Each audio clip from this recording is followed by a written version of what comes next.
Healthcare coverage has been vital for the survival of my son, Tucker.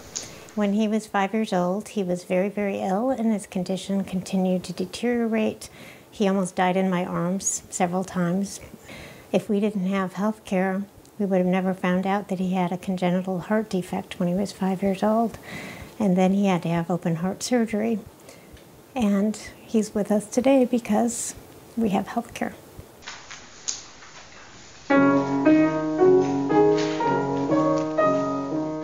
When we were trying to find out what was wrong with him, and I was taking him to the doctor repeatedly, weekly, sometimes more than once a week, I kept thinking when I would see people on the street, do you have health care? If this were your child, would you be able to get the kind of treatment that we're getting?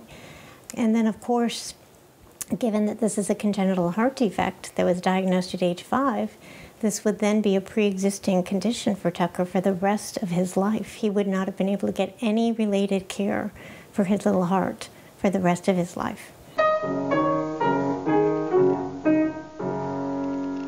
The Affordable Care Act makes it illegal for any insurance company to refuse treatment for a child who has a pre-existing condition.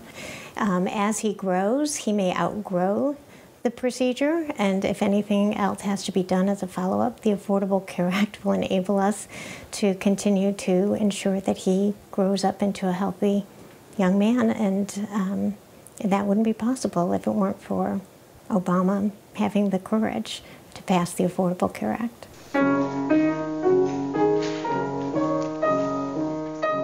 And if this Health Care Act is repealed in a new Congress under a new president, none of that's going to be covered if this Health Care Act gets repealed. And so we can't be thankful enough that we have the Affordable Care Act for not only our family, but for every citizen in this nation.